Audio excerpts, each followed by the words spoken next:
बीते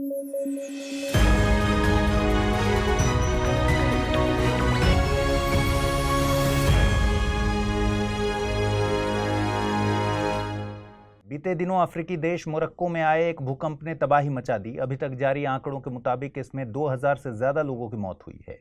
भूकंप की तीव्रता 6.8 बताई गई। यूएस जियोलॉजिकल सर्वे के मुताबिक इस भूकंप का एपिसेंटर हाई एटलस माउंटेन में था। साथ ही इसका कारण अफ्रीकी और यूरेशियन प्लेट्स का टकराया जाना बताया जा रहा है। मोरक्को अफ्रीका के उत्तर पश्चिमी हिस्से में स्थित एक देश है। यह अपनी सीमा उत्तरी अटलांटिक महासागर और भूमध्य सागर से साझा करता है।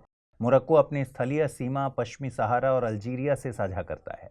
मोरक्को में हाई एटलस माउंटेन स्थित है। ये माउंटेन्स तटीय क्षेत्रों को सहारा मरुस्थल वाले हिस्से से अलग करते हैं।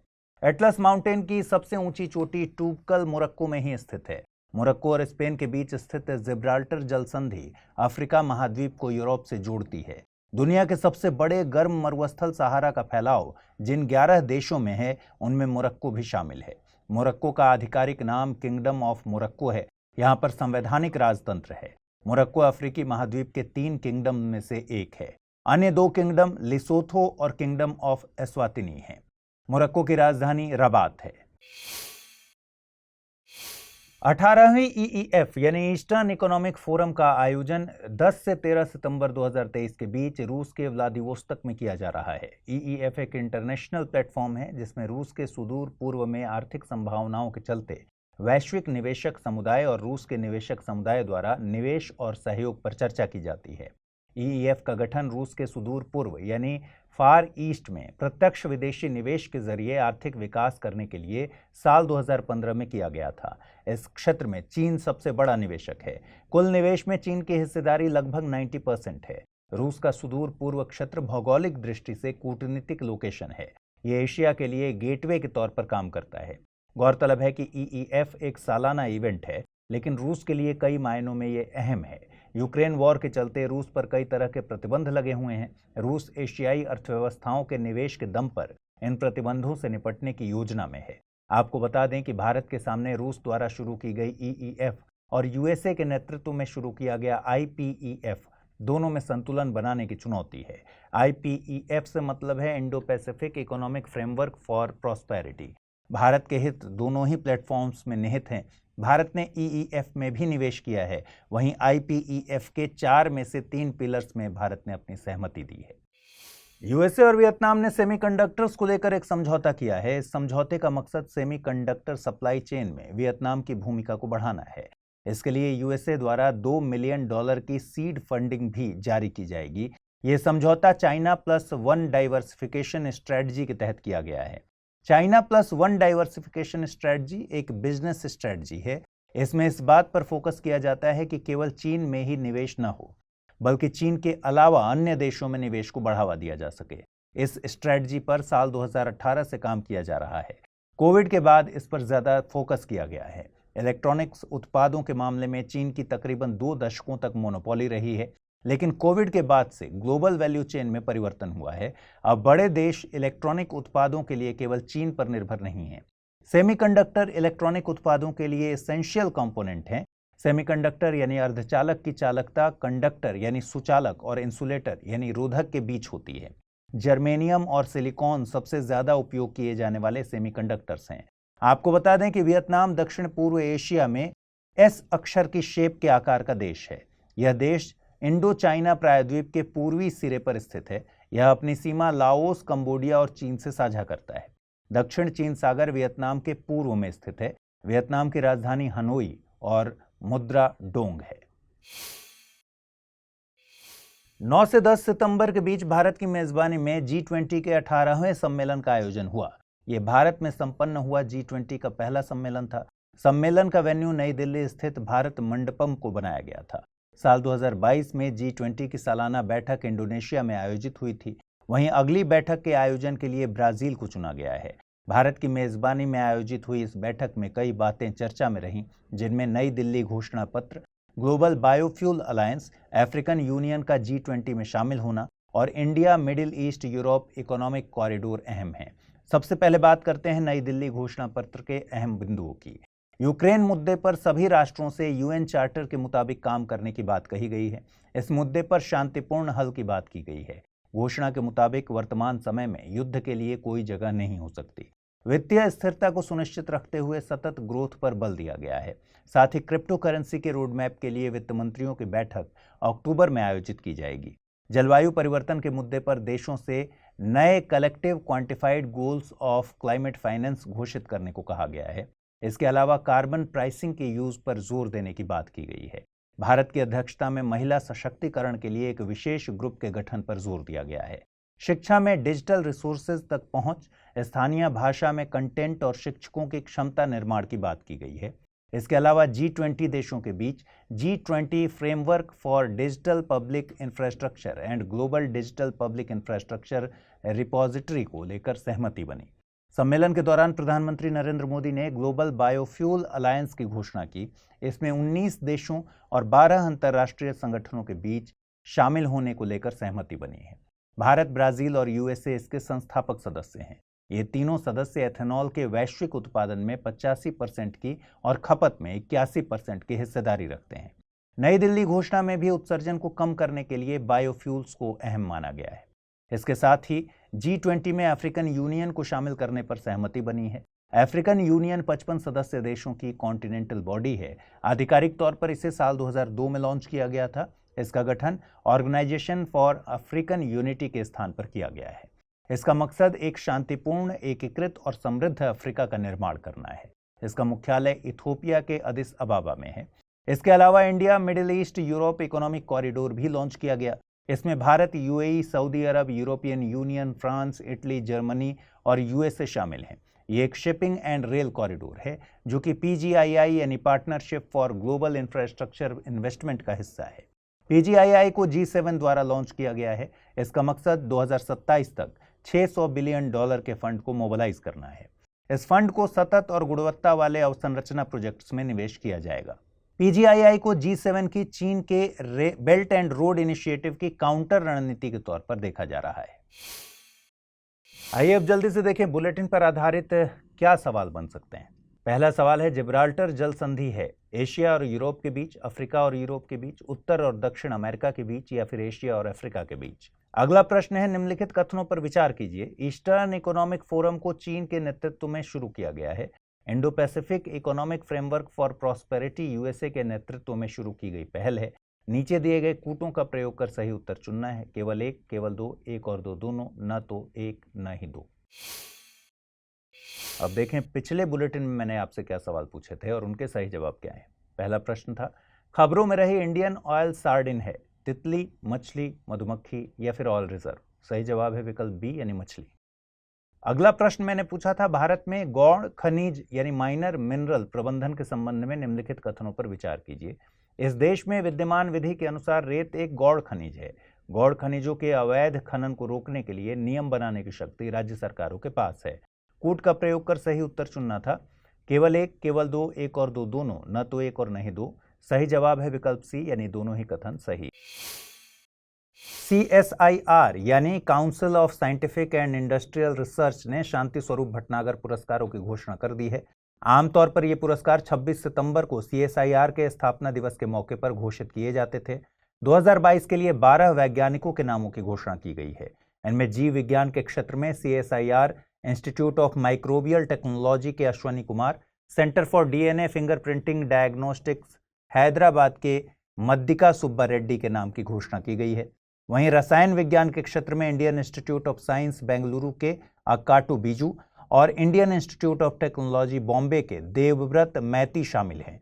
इसके अलावा पृथ्वी एवं पर्यावरण विज्ञान के क्षेत्र में Indian institute of technology Gandhinagar के विमल मिश्रा के नाम की घोषणा हुई है।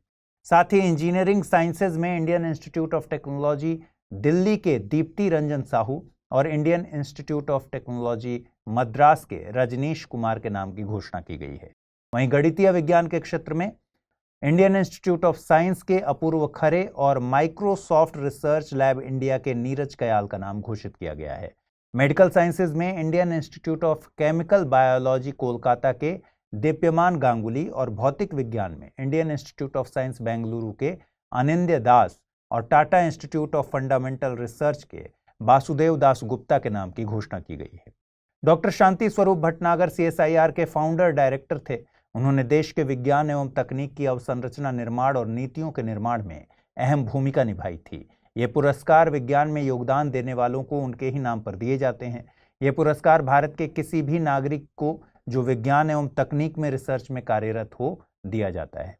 अधिकतम उम्र सीमा 45 साल है। पुरस्कार के लिए भारत में काम करने वाले OCI यानी ओवरसीज सिटीजन ऑफ इंडिया और PIO यानी पर्सन्स ऑफ इंडियन ऑरिजिन भी योग्य हैं। ये पुरस्कार विज्ञान एवं तकनीक की 7 कैटेगरीज में दिए जाते हैं। इनमें जीव विज्ञान, रसायन विज्ञान, पृथ्वी विज्ञान, इंजीनियरिंग साइंस, गणित, मेडिकल साइंस और फिजिकल साइंस शामिल हैं। पुरस्कार में 5 लाख रुपए की राशि प्रदान की जाती है। इसमें जिस साल पुरस्कार दिया जा रहा है उससे पहले के 5 सालों के योगदान को देखा जाता है। स्कॉटलैंड के वैज्ञानिक यान विल्मट का निधन हो गया है। उन्हें क्लोनिंग के पायोनियर के तौर पर जाना जाता था। उनकी भूमिका डॉली भेड़ के क्लोन को बनाने में अहम रही थी। यान विल्मट और उनकी टीम की घोषणा ने दुनिया में क्लोनिंग एथिक्स की बहस छेड़ दी थी। शुरुआत में इस क्लोन का नाम 6LL3 रखा गया था। डॉली भेड़ दुनिया में किसी भी मैमल का पहला क्लोन था। क्लोनिंग एक ऐसी तकनीक है जिसमें वैज्ञानिक किसी जानवर, सेल या जीन्स की हूबहू जेनेटिक कॉपी तैयार करते हैं। इस कॉपीड मटेरियल का, जिसका जेनेटिक मेकअप ओरिजिनल की तरह होता है, क्लोन कहा जाता है। डॉली भेड़ का क्लोन तैयार करने के लिए वैज्ञानिकों ने SCNT यानी सोमैटिक सेल न्यूक्लियर ट्रांसफर तकनीक का प्रयोग किया था। क्लोनिंग 3 प्रकार की होती है: जीन क्लोनिंग, रिप्रोडक्टिव क्लोनिंग और थेरेप्यूटिक क्लोनिंग। जीन क्लोनिंग में जीन्स की कॉपी या DNA के किसी सेगमेंट की कॉपी तैयार की जाती है। रिप्रोडक्टिव क्लोनिंग में पूरे एनिमल का क्लोन तैयार किया जाता है। वहीं थेरेप्यूटिक क्लोनिंग में एम्ब्रियोनिक स्टेम सेल्स तैयार की जाती हैं। ये क्लोनिंग इंसानों में किसी खराब हो चुके टिश्यू को रिप्लेस करने के लिए की जाती हैं। आपको बता दें कि क्लोनिंग प्राकृतिक तौर पर भी होती है। आइडेंटिकल ट्विंस नेचुरल क्लोनिंग का ही उदाहरण है। इस खबर की अहमियत को समझने के लिए साल 2017 में UPSC की प्रारंभिक परीक्षा में पूछे गए प्रश्न पर गौर कीजिए। प्रश्न पूछा गया था, कायिक कोशिका न्यूक्लियर अंतरण प्रौद्योगिकी यानी somatic cell nuclear transfer technology का अनुप्रयोग एप्लीकेशन क्या है? जैव डिंबनाशी का उत्पादन, जैव निम्नीकरण प्लास्टिक का उत्पादन, जंतुओं की जननीय क्लोनिंग, रोगमुक्त जीवों का उत्पादन। सही जवाब है इसका विकल्प C यानी जंतुओं की जननीय क्लोनिंग। आइए देखें, आगे बढ़ने से पहले एक बड़ी और नई सूचना। स्टडी IQ IS हिंदी की टीम ने अब 2025 के लिए लॉन्ग टर्म P2I यानी long term prelims 2 interview batch शुरू किया है। नए बैच की शुरुआत 16 सितंबर से हो जाएगी शाम को 6 बजे। ये बैच हिंदी में भी है, इंग्लिश में भी है और इंग्लिश में भी, तीनों भाषाओं में है। कोर्स में डिस्काउंट हासिल करने के लिए आपको अमृत लाइव कोड का यूज करना पड़ेगा। इससे ये कोर्स आपको केवल 35,999 रुपए में हासिल होगा। कोर्स के संबंध में और अधिक जानकारी के लिए डिस्क्रिप्शन बॉक्स में दिए गए लिंक पर क्लिक कर लीजिए।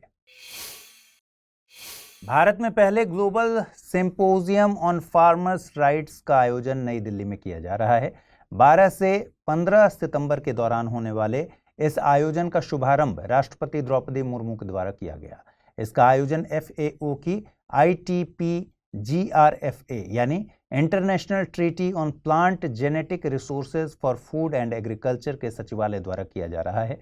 इसकी मेजबानी कृषि मंत्रालय भारत सरकार के द्वारा की जा रही है। यह आयोजन ITP-GRFA को अपनाए जाने के बाद पहली बार किया जा रहा है। इवेंट का मकसद एग्रो बायोडायवर्सिटी और वैश्विक खाद्य सुरक्षा में किसानों की भूमिका को पहचान देना और बढ़ावा देना है।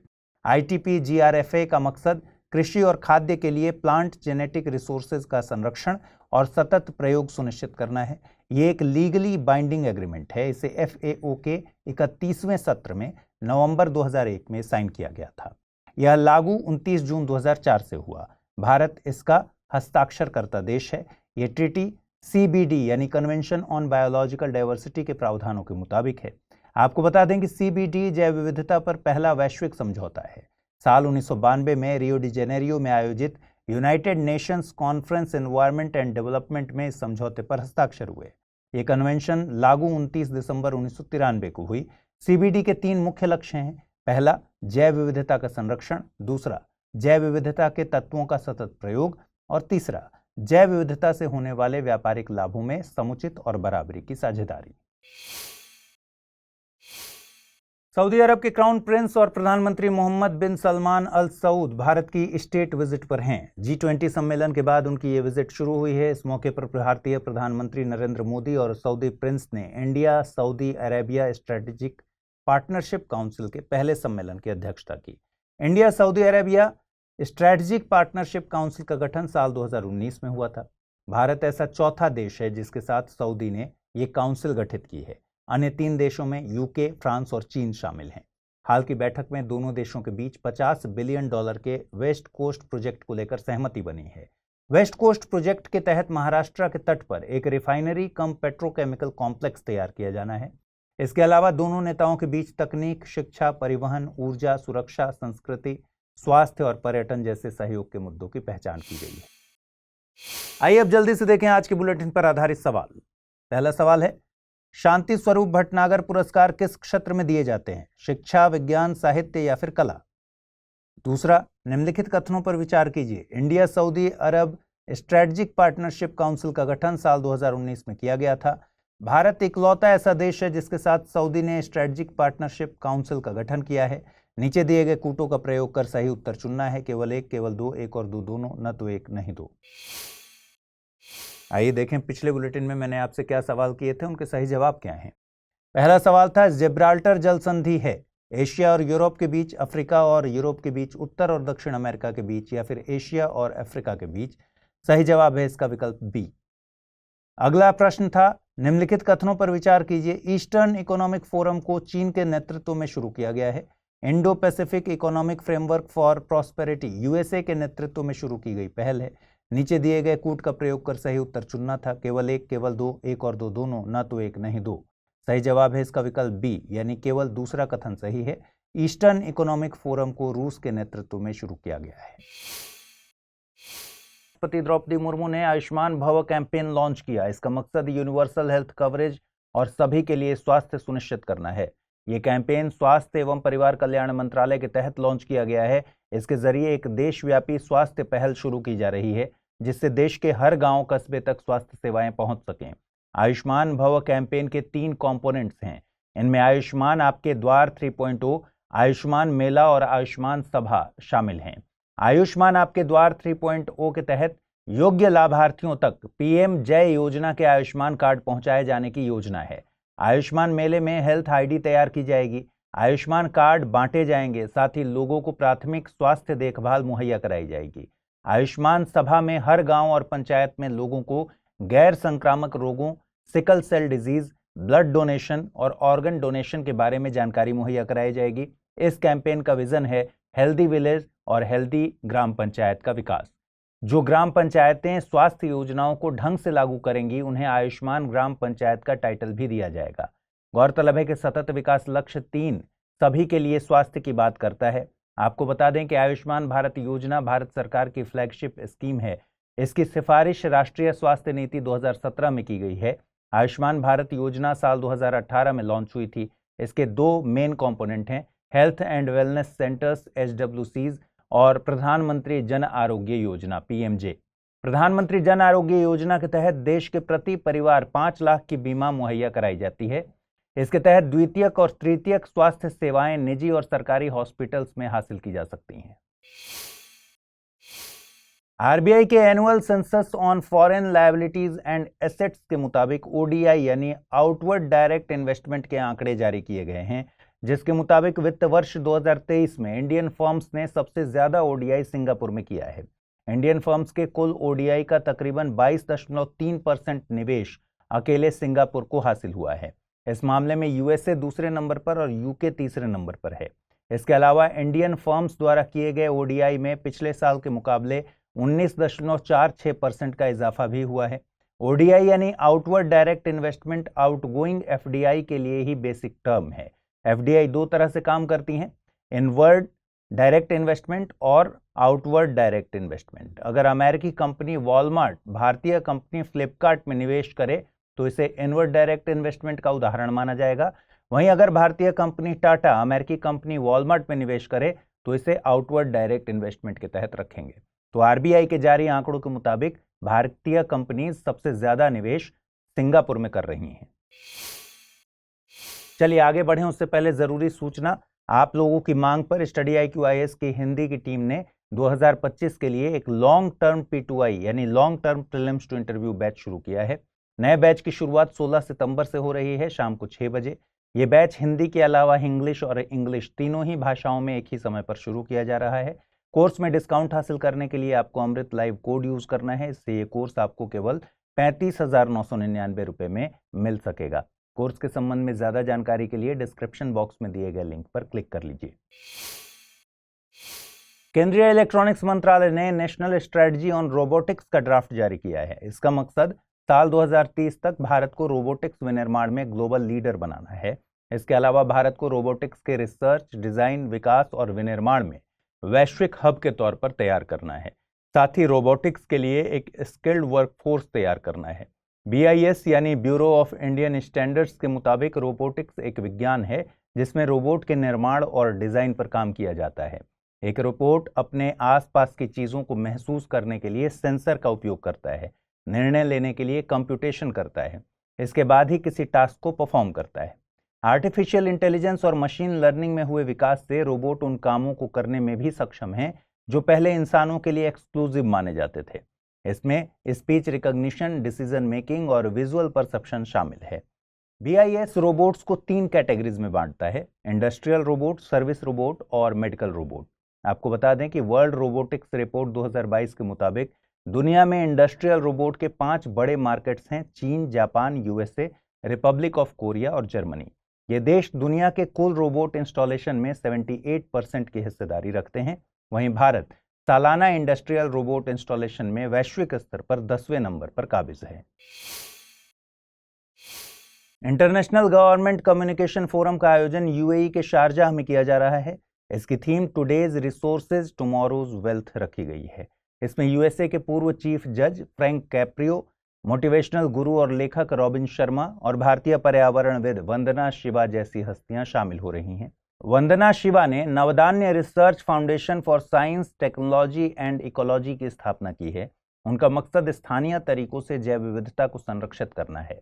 वे इको फेमिनिज्म की दुनिया में बड़ा नाम है। इको फेमिनिज्म की ही एक शाखा है जिसमें महिलाओं और प्रकृति के बीच के संबंधों पर बात की जाती है। IGCF UAE में आयोजित होने वाला एक सालाना इवेंट है। ये गवर्नमेंट कम्युनिकेशन प्रोफेशनल्स और डिसीजन मेकर्स को वैश्विक प्लेटफॉर्म मुहैया कराता है।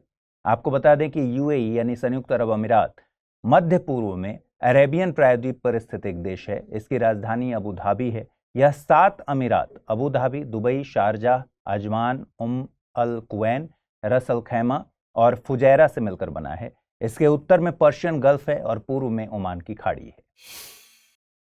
आइए जल्दी से देखें आज के बुलेटिन पर आधारित क्या प्रश्न बन सकते हैं। पहला है, वंदना शिवा हैं एक प्रसिद्ध पर्यावरणविद, एक नृत्यांगना, एक राजनेता या फिर मधुबनी पेंटिंग की कलाकार। अगला प्रश्न है, निम्नलिखित कथनों पर विचार कीजिए। आयुष्मान भव के जरिए स्वास्थ्य सेवाएं गांवों और कस्बों तक पहुंचाने की योजना है।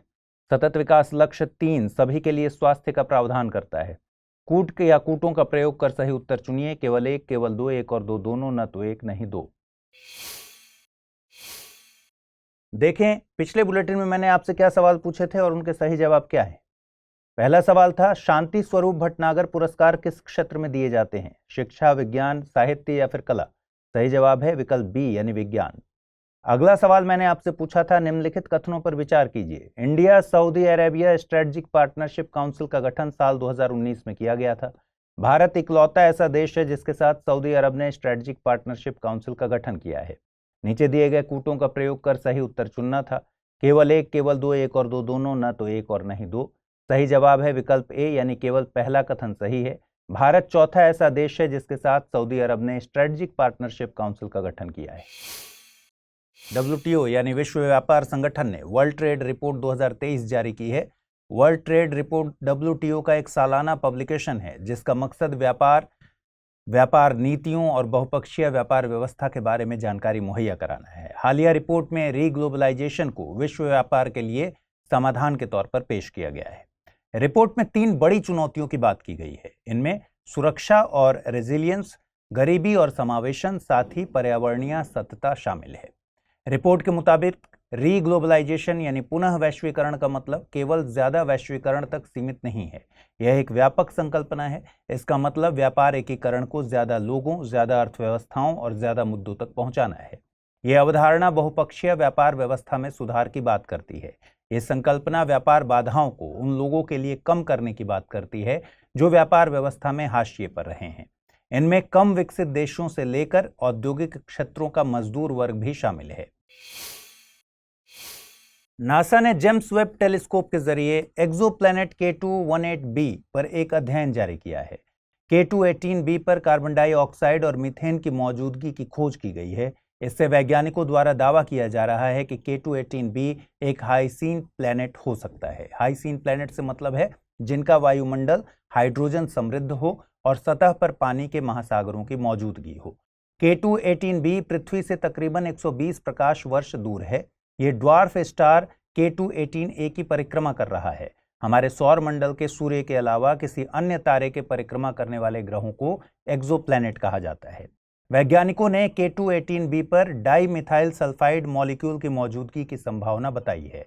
ये मॉलिक्यूल जीवन की उपस्थिति को दर्शाते हैं। पृथ्वी के पर्यावरण में इन मॉलिक्यूल्स का उत्पादन फाइटोप्लैंक्टन के जरिए किया जाता है। K2-18b अपने तारे के हैबिटेबल जोन में है, मतलब ये कि यहां जीवन योग्य परिस्थितियां हैं, न ज्यादा ठंड है न ज्यादा गर्मी। आगे बढ़ने से पहले जरूरी सूचना, स्टडी IQ IAS हिंदी की टीम ने 2025 के लिए अब लॉन्ग टर्म P2I यानी long term prelims to interview batch शुरू किया है। नए बैच की शुरुआत 16 सितंबर 2023 से शाम को 6 बजे की जानी है। यह बैच हिंदी के अलावा इंग्लिश और इंग्लिश तीनों ही भाषाओं में एक ही समय पर शुरू किया जा रहा है। कोर्स में डिस्काउंट हासिल करने के लिए आपको अमृत लाइव कोड यूज करना होगा। इससे ये कोर्स आपको केवल 35,999 रुपए में हासिल होगा। कोर्स के संबंध में और अधिक जानकारी के लिए डिस्क्रिप्शन बॉक्स में दिए गए लिंक पर क्लिक कर सकते हैं। चलिए आगे बढ़ें। केंद्र सरकार ने skill India digital app launch किया है। इसकी लॉन्चिंग की घोषणा वित्त मंत्री निर्मला सीतारमण ने बजट सेशन के दौरान ही की थी। इस ऐप पर एक ही जगह स्किलिंग कोर्सेज और जॉब लिस्टिंग की जाएगी। ऐप डिजी लॉकर और आधार से भी लिंक होगा। इस ऐप को नेशनल स्किल डेवलपमेंट कॉरपोरेशन के द्वारा तैयार किया गया है। इसके अलावा इसे उद्यम पोर्टल, नेशनल करियर सर्विस, ई श्रम पोर्टल और असीम पोर्टल से भी लिंक किया जाएगा। उद्यम पोर्टल MSME के रजिस्ट्रेशन के लिए एक ऑनलाइन पोर्टल है। ई श्रम पोर्टल गैर संगठित क्षेत्र के कामगारों के लिए एक नेशनल डेटाबेस है। नेशनल करियर सर्विस श्रम एवं रोजगार मंत्रालय के तहत एक मिशन मोड प्रोजेक्ट है। इसमें रोजगार से संबंधित सेवाएं मुहैया कराई जाती हैं। असीम यानी आत्मनिर्भर skilled employees employer mapping skilled workforce की एक डायरेक्टरी के तौर पर काम करता है। NGT ने मध्य प्रदेश सरकार को भोज वेटलैंड में मोटराइज्ड बोट्स और क्रूज से संचालन को रोकने के आदेश दिए हैं। ये फैसला मोटराइज्ड बोट्स से वेटलैंड को पहुंच रहे नुकसान को चलते दिया गया है। भोज वेटलैंड को भोपाल लेक के नाम से भी जाना जाता है। ये ऊपरी झील और निचली झील से मिलकर बनी है। भोज वेटलैंड को रामसर साइट का दर्जा हासिल है। वेटलैंड्स या आर्द्र भूमि ऐसे क्षेत्र होते हैं जहां पर मिट्टी साल भर या साल के किसी समय में पानी से कवर रहती है या पानी इसकी सतह के पास मौजूद रहता है। आर्द्र भूमियों के महत्व की बात करें तो ये स्थानीय निवासियों की आजीविका का जरिया बन सकती हैं। इनके जरिए खाद्य सुरक्षा सुनिश्चित की जा सकती है। ये आपदा को रोकने में मददगार होती हैं। आर्द्र भूमियों के से बाढ़ की घटनाओं में कमी आती है। तटीय इलाकों की रक्षा की जाती है। इसके अलावा प्रदूषकों को अवशोषित कर पानी की गुणवत्ता में ये सुधार करती हैं। The convention on wetlands of international importance को रामसर कन्वेंशन के नाम से जाना जाता है। दरअसल यह कन्वेंशन ईरान के रामसर शहर के नाम पर है, जहां इस ट्रीटी पर साल 1971 में हस्ताक्षर किए गए थे। इसके तहत जो क्षेत्र संरक्षण के लिए चुने जाते हैं उन्हें रामसर साइट के नाम से जाना जाता है। इस कन्वेंशन का मकसद पूरी दुनिया की वेटलैंड्स को बेहतर प्रबंधन के जरिए सुरक्षित करना है। भारत में कुल 75 वेटलैंड रामसर साइट के तहत दर्ज हैं। भारत में ओडिशा स्थित चिल्का लेक को सबसे पहले रामसर साइट का दर्जा दिया गया था। मध्य प्रदेश में 4 रामसर साइट्स हैं। इनमें भोपाल स्थित भोज वेटलैंड, शिवपुरी स्थित सांख्य सागर और इंदौर का सिरपुर तालाब और यशवंत सागर शामिल हैं। आइए अब जल्दी से देखें आज के बुलेटिन पर आधारित क्या प्रश्न बन सकते हैं। पहला सवाल है, उद्यम पोर्टल संबंधित है MSME के रजिस्ट्रेशन से, गैर संगठित क्षेत्र के कामगारों के डेटा से, स्टार्टअप के रजिस्ट्रेशन से या फिर एंजल निवेशकों से लोन के लिए आवेदन से। अगला प्रश्न है, निम्नलिखित कथनों पर विचार कीजिए। वर्ल्ड ट्रेड रिपोर्ट विश्व व्यापार संगठन द्वारा जारी की जाती है। सिरपुर वेटलैंड मध्य प्रदेश में स्थित है। भोज वेटलैंड मध्य प्रदेश में स्थित एकमात्र रामसर साइट है। उपर्युक्त में से कितने कथन सही हैं? केवल एक, केवल दो, सभी तीन, या फिर इनमें से कोई नहीं? आइए अब जल्दी से देखें पिछले बुलेटिन पर आधारित क्या प्रश्न मैंने पूछे थे और उनके सही जवाब क्या हैं।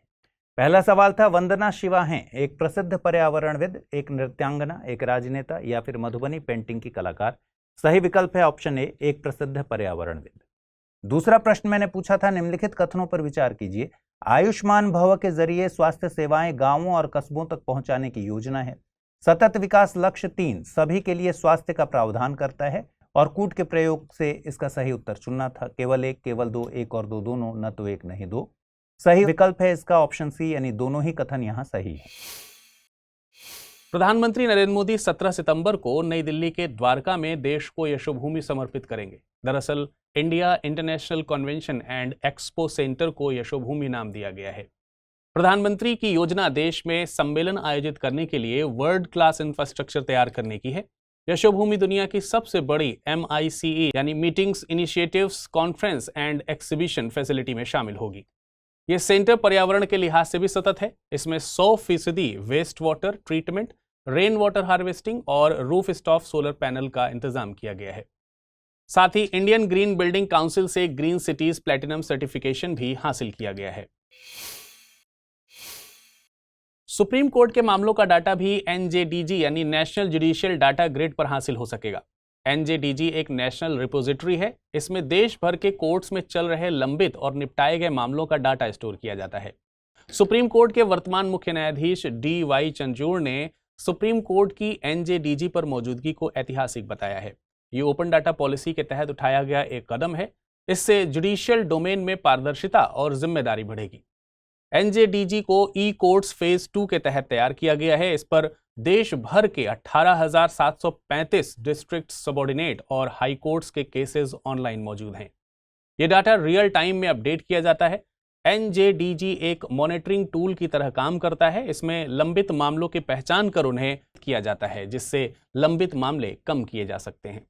साल 2023 में सुप्रीम कोर्ट में दर्ज कराए गए 64,854 मामले लंबित हैं।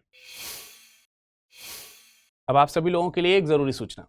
Study IQ IAS Hindi team 2025 के लिए लॉन्ग टर्म कोर्स P2I यानी प्रीलिम्स टू इंटरव्यू बैच लेकर आई है। इस बैच की शुरुआत 16 सितंबर 2023 से शाम को 6 बजे की जानी है। ये बैच इंग्लिश, हिंदी और इंग्लिश तीनों भाषाओं में एक ही समय से शुरू किया जा रहा है। इस कोर्स में डिस्काउंट हासिल करने के लिए आपको विरद लाइव कोड का इस्तेमाल करना होगा। इससे यह कोर्स आपको केवल 35,999 रुपए में हासिल हो सकेगा। कोर्स के संबंध में और अधिक जानकारी के लिए डिस्क्रिप्शन बॉक्स में दिए गए लिंक पर क्लिक कर सकते हैं। सरकार की अधिसूचना के मुताबिक 1 अक्टूबर से देश में होने वाली सभी जन्म और मृत्यु केंद्र के पोर्टल पर डिजिटल तौर पर दर्ज किया जाएगा। The registration of birth and death amendment act 2023 के मुताबिक 1 अक्टूबर से डिजिटल बर्थ सर्टिफिकेट जारी किए जाएंगे। डिजिटल बर्थ सर्टिफिकेट इकलौता डॉक्यूमेंट होगा जिसे पासपोर्ट, शिक्षण संस्थाओं में admission, driving licence, voter enrolment और विवाह रजिस्ट्रेशन के लिए प्रयोग किया जा सकेगा। सेंट्रलाइज्ड डाटा से national population register, ration card, property registration को भी अपडेट किया जाएगा। राज्यों के लिए केंद्र के सिविल रजिस्ट्रेशन सिस्टम पोर्टल पर जन्म और मृत्यु के आंकड़े अपडेट करना अनिवार्य होगा। ये आंकड़े गृह मंत्रालय के तहत काम करने वाले रजिस्ट्रार जनरल ऑफिस इंडिया के ऑफिस के साथ ही साझा किए जाएंगे।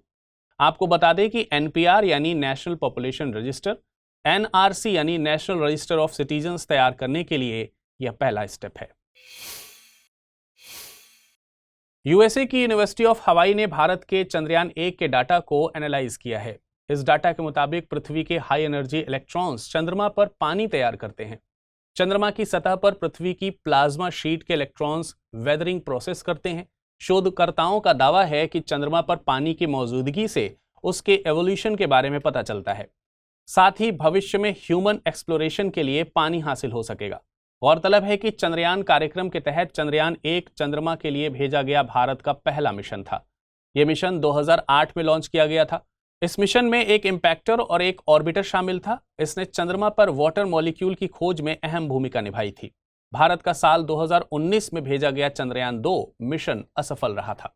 वहीं 23 अगस्त 2023 को चंद्रमा के चंद्रयान 3 मिशन ने चंद्रमा पर लैंडिंग में सफलता हासिल की है। इस मिशन के साथ भारत चंद्रमा के दक्षिणी ध्रुव पर लैंड करने वाला पहला देश बन गया है, वहीं चंद्रमा पर लैंड करने वाला चौथा देश बन गया है। भारत के अलावा चंद्रमा पर लैंडिंग करने वाले अन्य 3 देश रूस, यूएसए और चाइना हैं।